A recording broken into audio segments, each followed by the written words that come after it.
From Tally to Cali, It's time to wake up. Wake up! Wake up!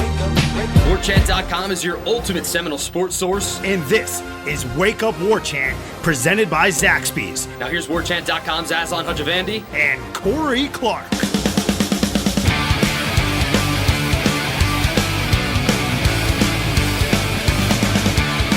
Wake up! What up, everybody? It's Wake Up War Chant presented by Zaxby's. I'm Aslan. Corey's here. We're both here. Midtown offices, Tallahassee, Florida. WarChant.com, your ultimate Seminole sports source. Time winding down to take advantage of a really good offer. It ends Friday. Use the promo code Adidas. How do you spell Adidas, Corey? Adidas. That's my man. I did it. I can spell man. Nike, too. All right. Very well. Next time. We'll save that for the next episode. 25% off an annual membership to WarChant.com and a $75 e-card to Adidas.com. So basically, you get a $75 gift card to use on Adidas.com. Take advantage of it. Do it. When you're signed up and subscribed, go on to the Tribal Council. Leave your question on the Tribal Council for Renegade Express. That's going down either Wednesday or Thursday, probably Thursday. We'll hammer it out here in the next day or so. But what we're going to do is a video chat that's going to be live. You'll be looking at us live from Beaufort and Tallahassee. We'll do the questions on YouTube Live, and then we'll strip out the video, publish it as a podcast, and that's what we'll do. Corey, did you see this email that we got from Michael Evans the other day? I don't know. Said, good morning, gentlemen. I was in Tallahassee last weekend for my nephew's wedding. Every time we ate at Zaxby's, we had great food, and I also felt like I was supporting my favorite podcast. Cool. I love you guys, and I love the show.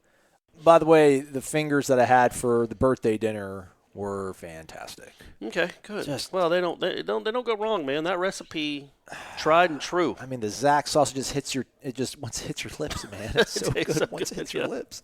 And see, the good thing about Zaxby's is they also have like their app. You can get your stuff like to go because everything is like, I don't know if it's made to order, but you're gonna wait a minute or two because it's cooked fresh for you. Absolutely. So I was like, hey, it's my birthday. I want to have this ready when I'm there. It was delicious. Did they sing to you? They did not, but they're like, oh, hey, what's up? Like they're starting to recognize me now. Okay, yeah. First few times it was, what, you're trying to get free food out of us? I'm like, right. I do a podcast. You guys like us. I like you. Tit for tat, quid pro quo. Yep. And quid pro quo was like, oh, okay, I get what you're saying. Right. And then we were all good from there. So Zaxby's, indescribably good. Corey, got some things written down here on a note card, 5x3 note card. We're going to probably have to move the podcast into the office of the Midtown office at some point. I think I'm actually going to finally invest in a proper desk. Okay. Nice high chair. What's wrong with this? I mean, too many people looking through the window. Well, it's not that's the Today true. Show, Yeah, guys. yeah. I got a life to live here. Come on, guys. Get out of here. Stop ogling. This is ridiculous. And also, I need like a home base. I need like an office. You have an office at your homes, don't you? Plural homes. They're office spaces, Okay. but I don't necessarily use them as such. Okay. Well, hey, man, quality of life jumped up because it was my birthday, but also because Florida State decided to practice at 7 o'clock in the evening, Corey. It was magnificent. Beautiful. It really was. Felt like football weather. You said it, and I don't know if that was the deadpan Corey Clarkness of you doing what you do, but it was. It was, 7:23 p.m. on August 19th, 2019, year of our Lord in Tallahassee, Florida. It was football weather. It was, man, and I was talking to I can't remember who I was talking to on the sideline watching Marvin Wilson go through drills, and I was like, man, I hope they have a great practice today, and this inspires Willie to be like, Yes.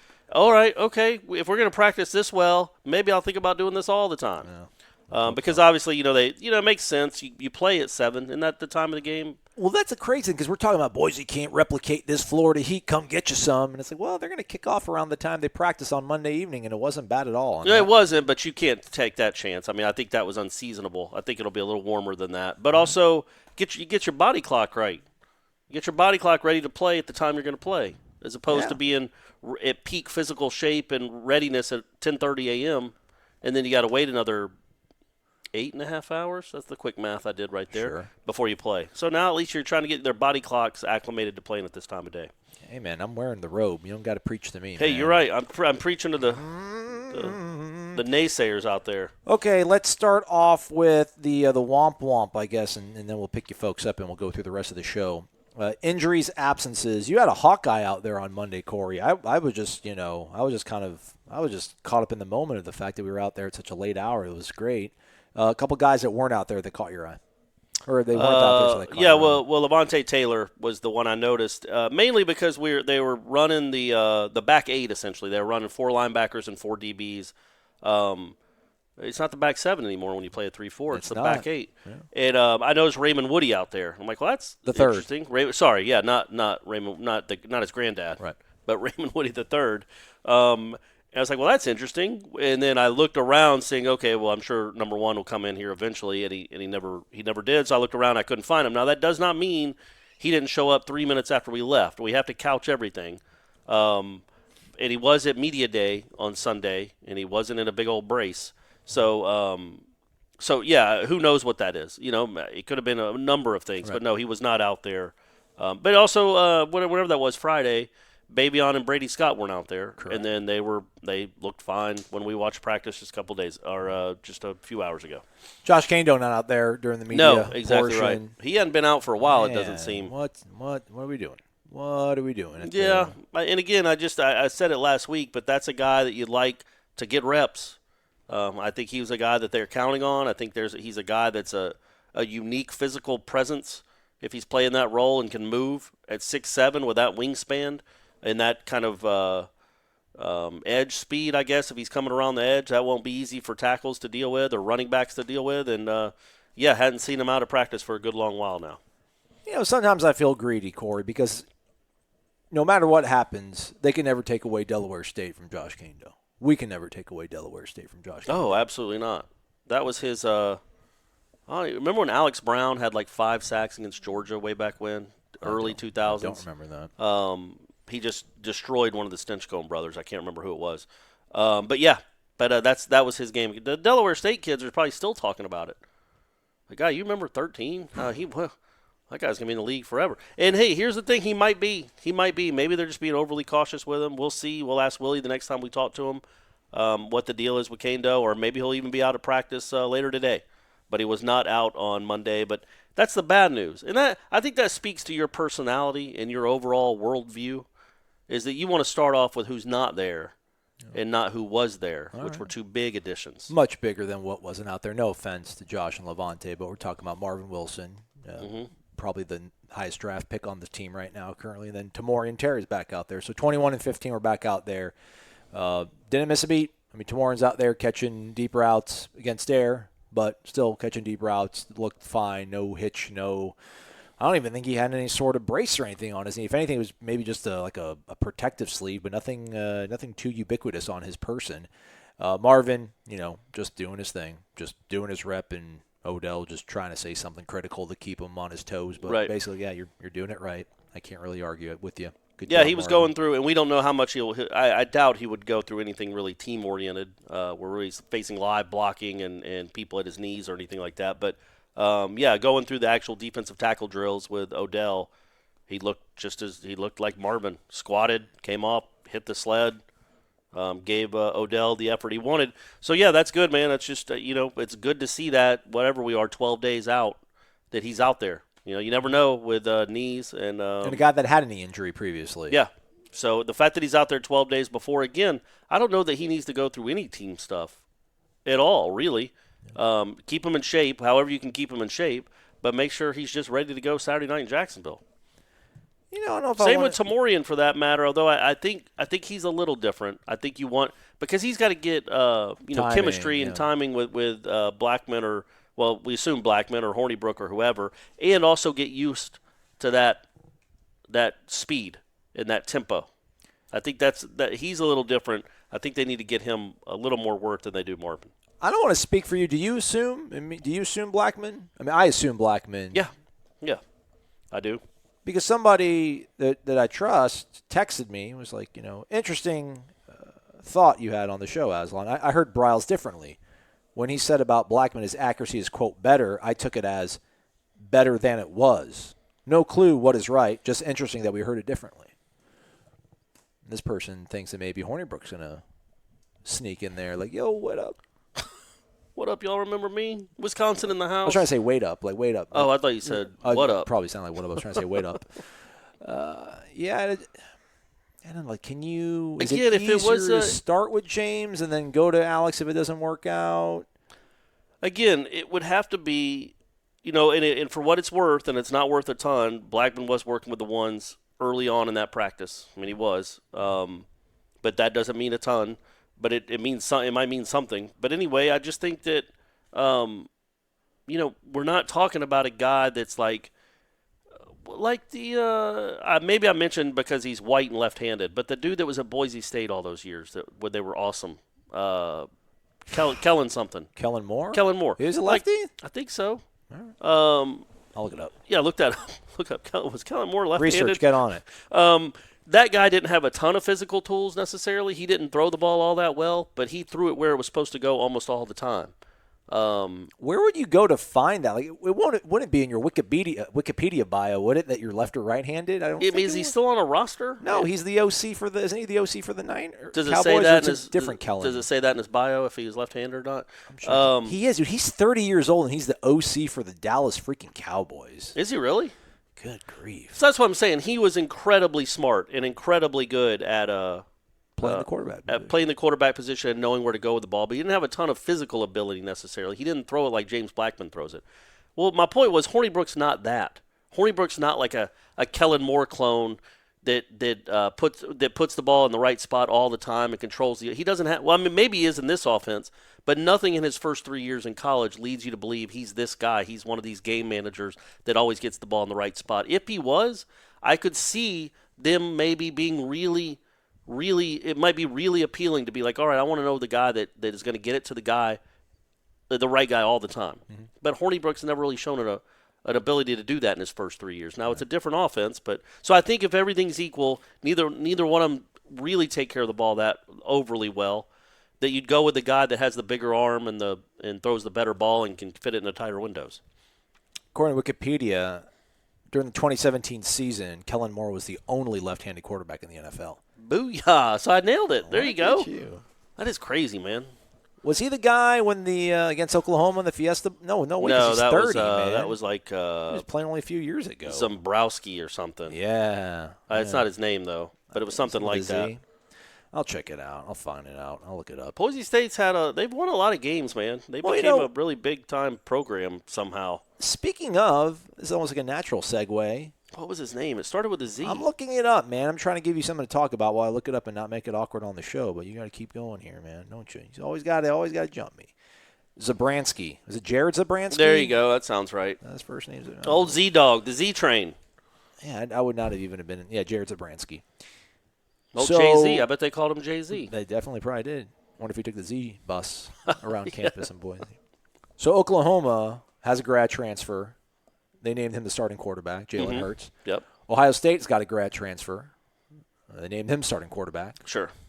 Justin Fields. I'm going to say Jason Fields. Justin Fields. I'm not big deal on Willie not naming a starter. I would hope that he's got somebody named Monday. I don't even seen the schedule for next week, but I would hope. I'm going to assume since it's a game week, we'll probably speak to him in the auditorium or whatever the museum on Monday. I would hope at that point he'd be like, we're ready to announce a starter. I'm not bothered by the fact they haven't, but I realize Miami is playing like a week before Florida State. But Miami named their starting quarterback. But again, they're on a different timeline. But that Oklahoma and Ohio State both came out and announced a starting quarterback. I will say this. I feel like if Florida State had Justin Fields on the roster, they might have already named a starting quarterback. You know what I mean? Based on what, though? How did he look like? He didn't look great last year. He didn't look like some sort of bona fide slam dunk starting quarterback. No, he's good, man. He's really good. And he would be really good in this offense. But, I mean, he's a better prospect than either one of the two guys on Florida State's campus. So, same thing with Hurts. Like, I think if Hurts was here, he might have already been named a starter. But, they don't have that to choose from. They got Alex Hornibrook to transfer in. But, yeah, so I agree. It'll be sometime, I would think, early next week. It wouldn't be Friday, and we don't talk to him Saturday. So they might, you never know how things go anymore. They might send out a press release saying Willie Taggart is announcing that James Blackman has won the job as a starting quarterback, like on Sunday. And then an exclusive interview with Seminoles.com. Yeah, with Tim Linnefeld. Tim Linnefeld nails it down. We just gave him the idea. Ira's listening to this right now like, you idiots. You idiots. Yeah, so I found that kind of interesting that, their grad transfers had done enough and they got there. I think they both got to their campuses before Alex got to Tallahassee. I'm pretty sure Jalen Hurts went through spring football in Oklahoma and Norman. I don't know about Justin Fields at Ohio State, but I feel like they both did, but I don't know that for Hornibrook sure. was here visiting during spring. Yeah. So obviously they got to campus at different times, but yeah, that happened. I'm not bothered by it. And the comments, Brian Harsin at Boise State, they're working through things as well. And do they have a quarterback yet? No, he hasn't announced it. They were saying that Tuesday, as you're listening to this, folks, would be 10-ish days before the game. And that's usually historically kind of a thing. But then he kind of backtracked later in the interview that I listened to, and he just said that was one, that was kind of like 1 or 2 years where they had a quarterback battle, but it just happened to kind of work out 10 days before kickoff. It's not like a hard and fast rule. Right. But he talked about that on Tuesday. They would whittle it down to 3 quarterbacks. That way they could put some of the other guys in. Whittle it down to 3. Yeah, well, because they got to put some guys on scout team. Right. Phil Steele sounds like he thinks that the true freshman they have, this Bachmeier kid, who's like really highly, like 4-star, I think he's a Rivals 250 guy, will probably start. But he seems like he had more of a kind of an idea of what he wants to do. And I'm sure Willie does too, but Willie I don't think really just. But that would be something if they're if they're starting a true freshman. That kid, where's no he one from? just walks in All-Tell Stadium. You're not going to walk. That's the house that Xavier Lee built. And you're going to come in there and beat Florida State? Ain't no way. Good luck with that. Good luck with that, Boise. But also, I can't. Where's he from?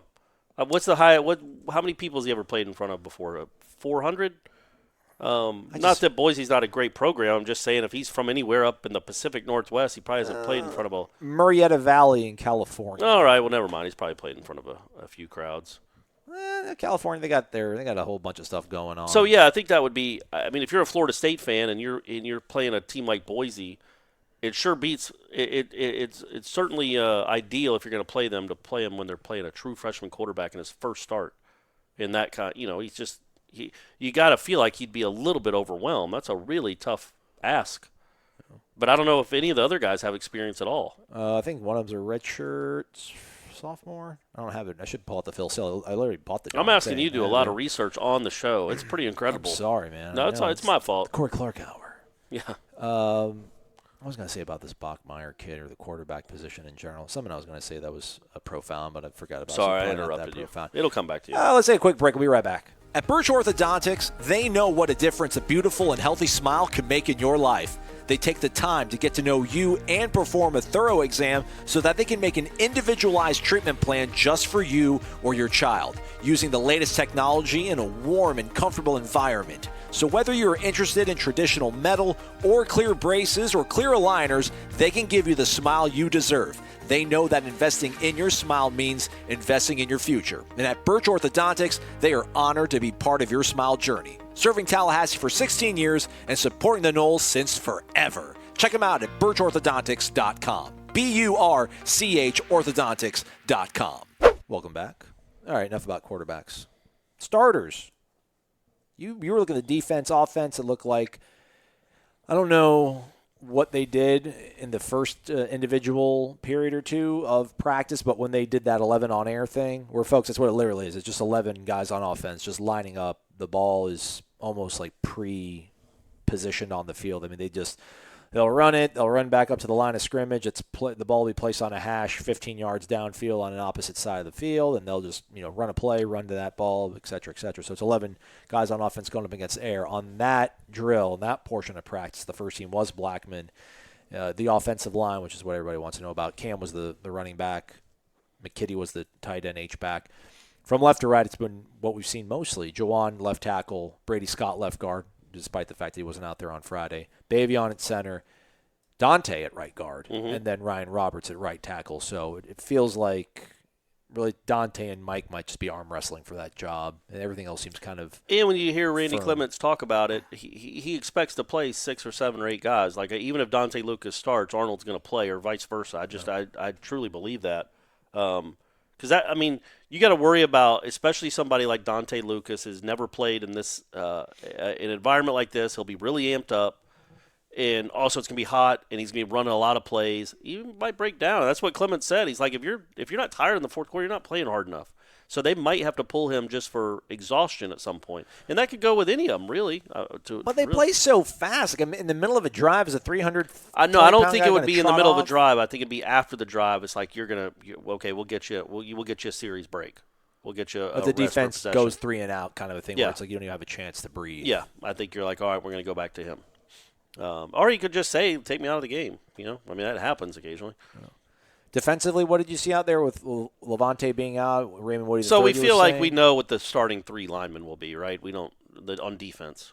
Right. It's Durden, Cooper, and Wilson. Yeah. So the back 8 was again though you can't put a ton of stock into it. You don't know what coaches are trying to do, but like so you had. Let me look at it real quick. So you had the 2 cornerbacks were Samuels and Samuel, Okay. which isn't a surprise. Samuel's the third.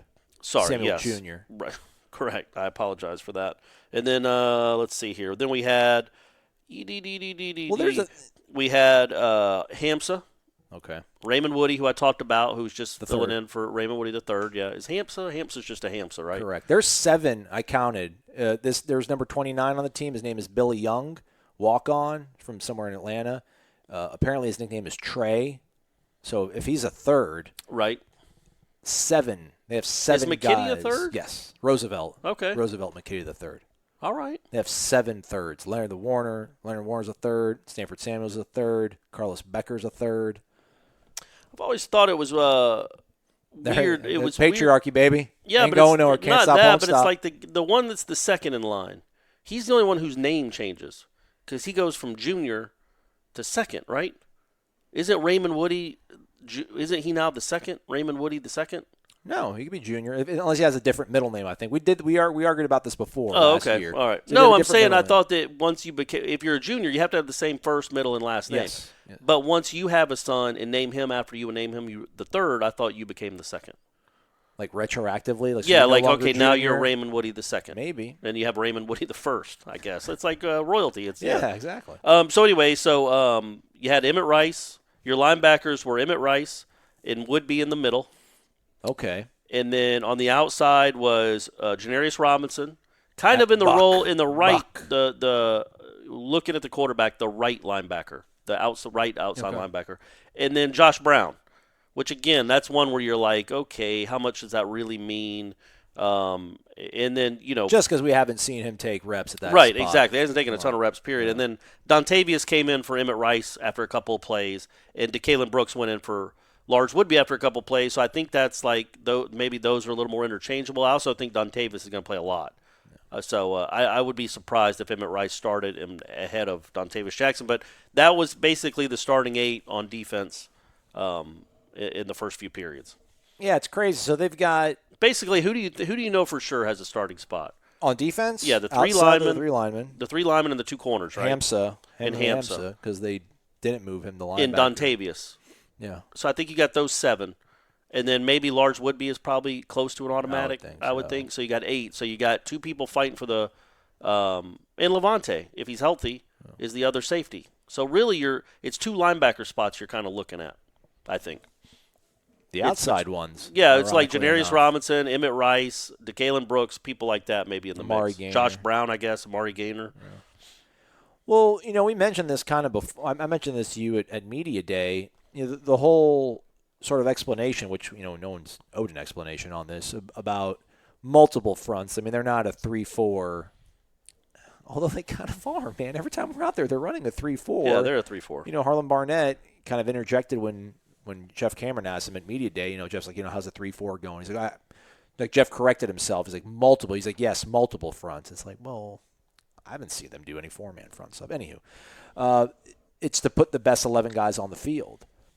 And then I was telling you, I'm like, well, what's really, if Kando is basically dropping back from being a defensive end to being an outside linebacker, like really, and because Hamsa, that was the whole thing, right? Like Hamsa's going to be closer to the line of scrimmage, he's a more physical presence, yada, yada. Well, he's playing safety, then really what is this 3-4 really doing in terms of bringing the best 11 guys on the field? I mean, really, you were saying Robert Cooper's maybe the only guy that wouldn't be on the starting 11 if they were in a 4-3 right now, because it would be Marvin and Durden in the middle and Robinson and Kando on the defensive end side? Yeah, probably. So I think Cooper, Durden, and Marvin would all rotate, unless they played Durden at defensive end. But that's I think they would, though, that's man. a huge defensive end. And then you don't have any. Where's your pass rush coming from? From Kando. I mean, like he'd know what I mean? He'd be your edge setter, yeah, Durden. I think if you played a 4-3. So So I think you want those three guys on the field as much as possible together because they're a wrecking ball. Those three. That's good. That's talented people. You got to hope the other guys fill in around them. But I think you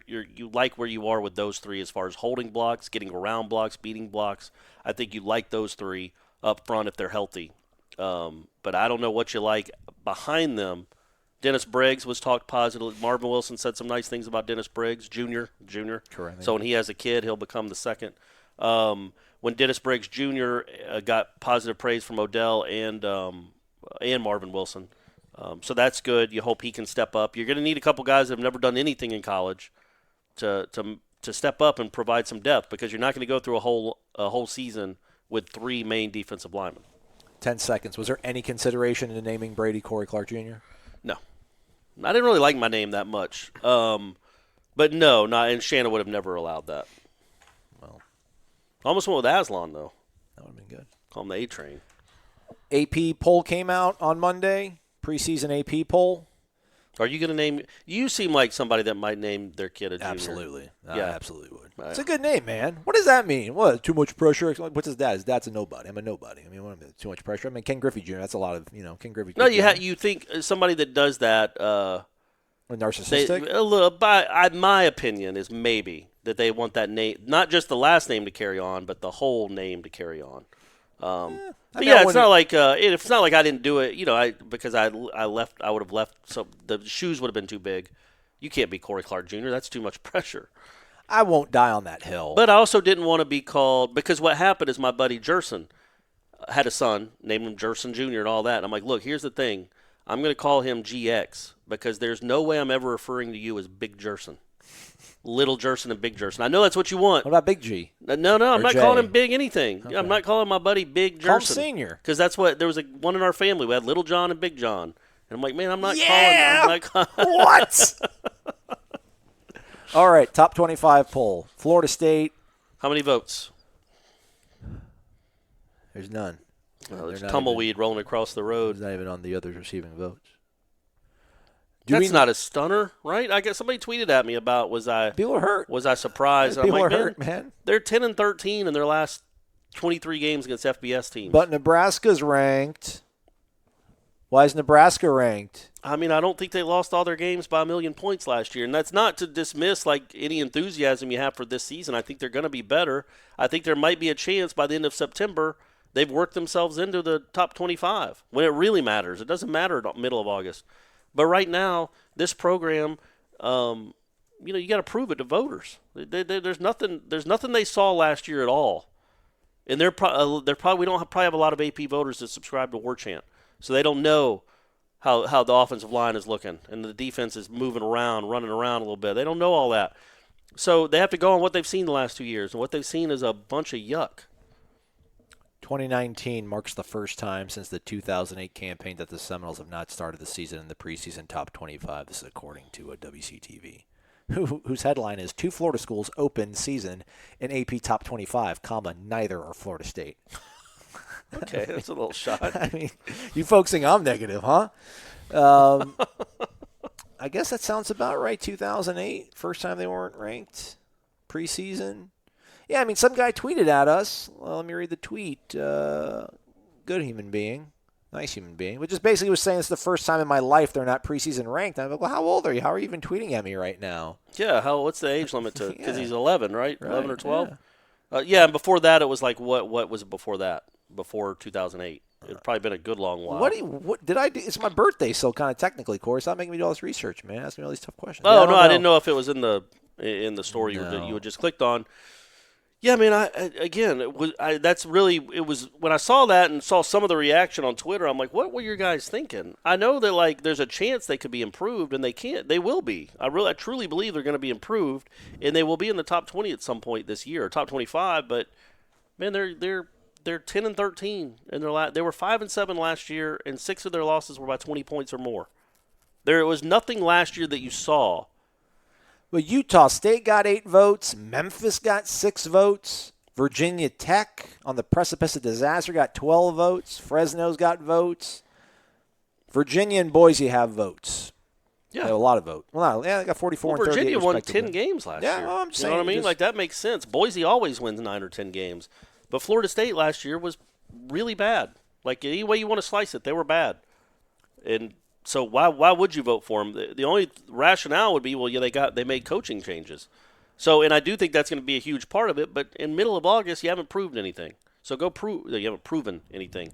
So go prove it in Jacksonville, and then you start riding up the ladder a little bit. If they're 4-1 or 5-0 going into Clemson, they'll be ranked. It's a big if, though.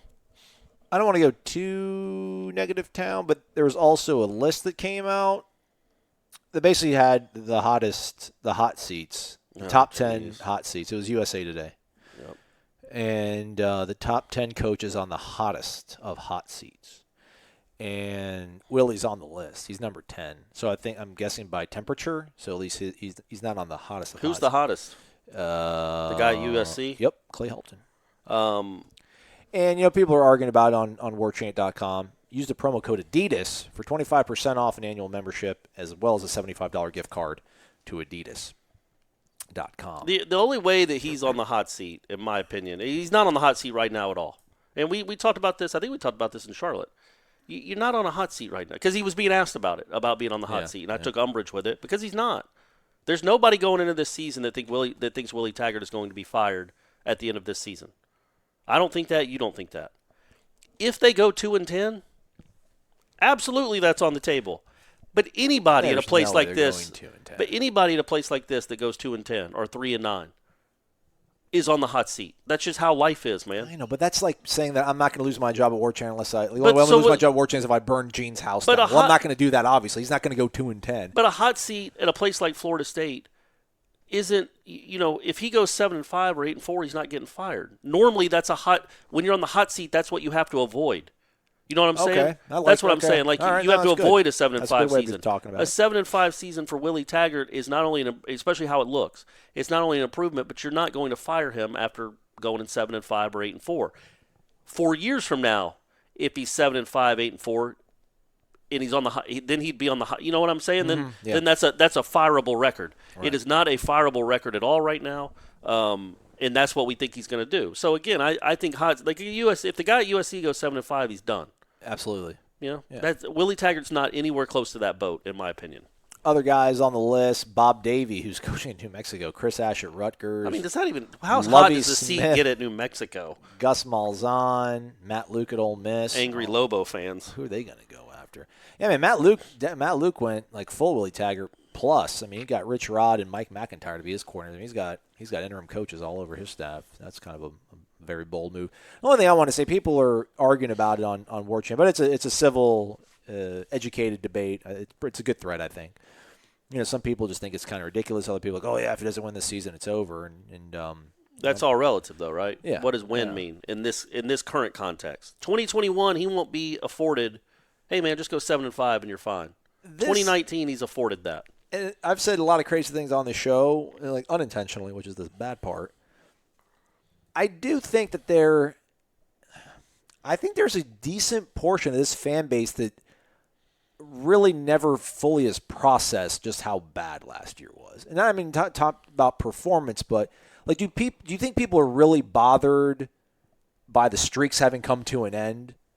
And what made me think about this actually was when they had the Friday or the Saturday Night Live recruiting event, because you entered through more, and then you went down like the literal hallway that connects to the locker room that the team walks down as they go onto the field on game days.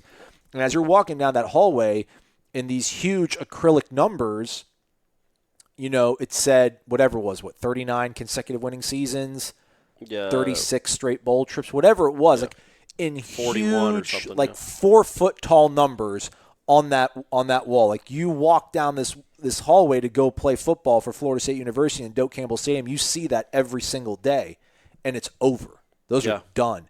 When November rolls around and they're talking about teams and bowl eligibility, and they show that list, longest current active streak, and it's Florida State with 39 or 36 or whatever it was, and they've lapped. I mean, Virginia Tech had 20-something, and then everybody else has got like 6, 6, and 8 or 6, 6, and 4 or something.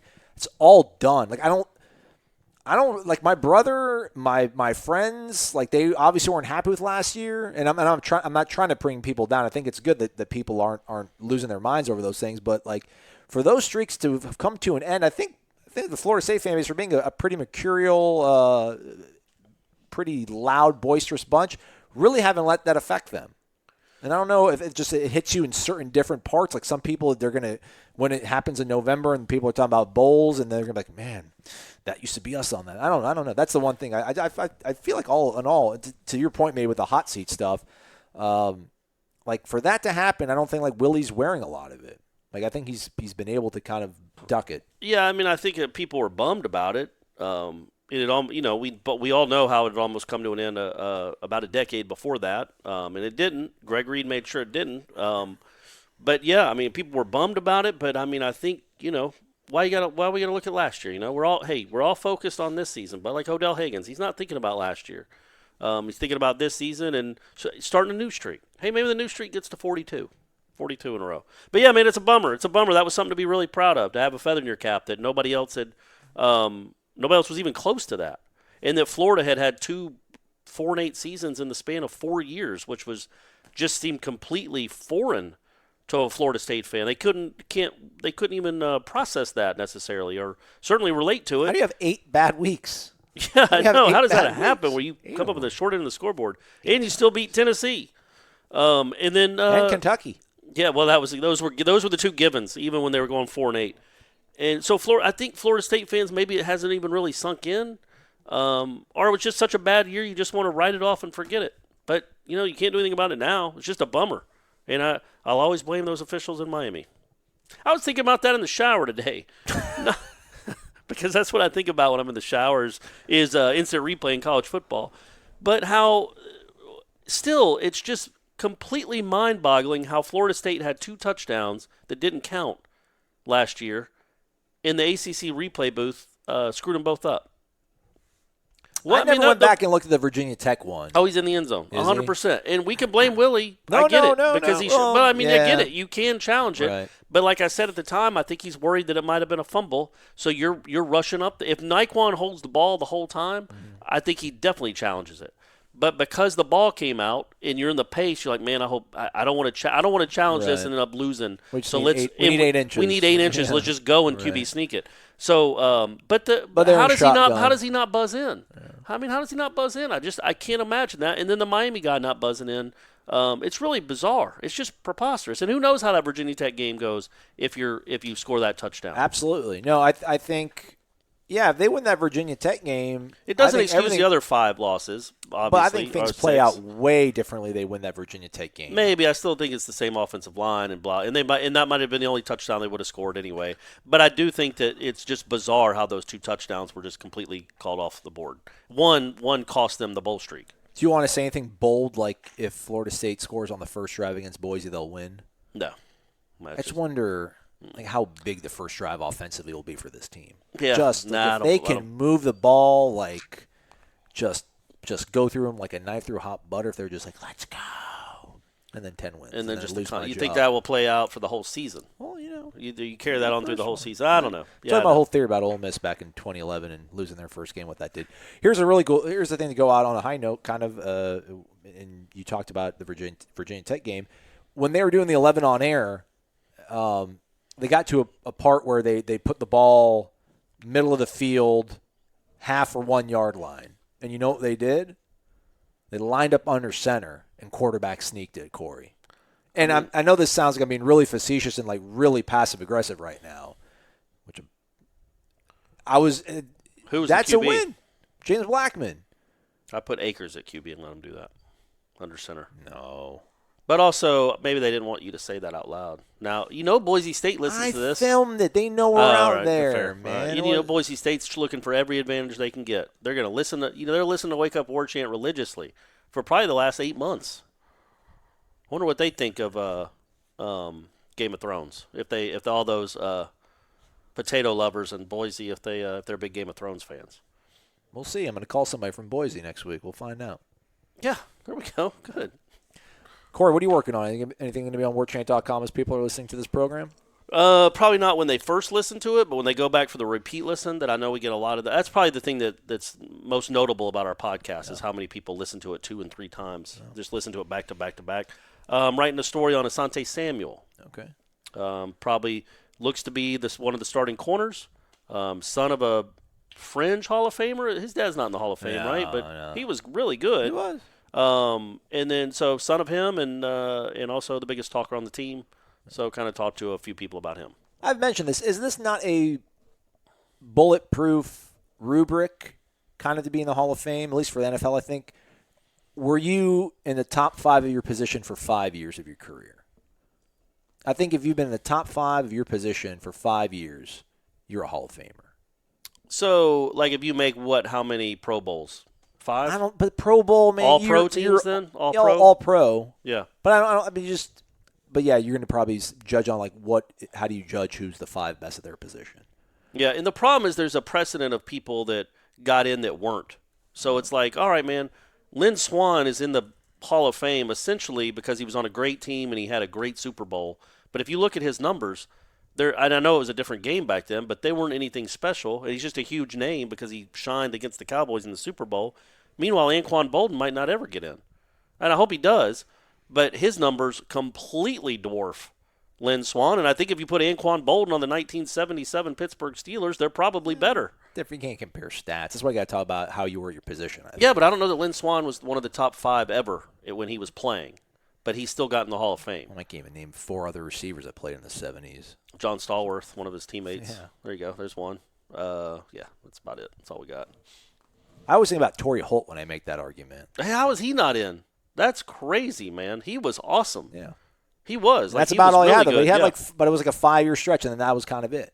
Yeah, when the Rams when he had Kurt Warner throwing to him, yeah. So the Hall of Fame's weird, man. The way they vote for it is weird.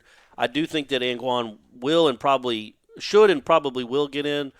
His numbers are overwhelming, but also what he does off the field. Yeah. I think that's something that maybe the NFL could actually start trying to care about a little bit more, and that should put him hopefully over the top.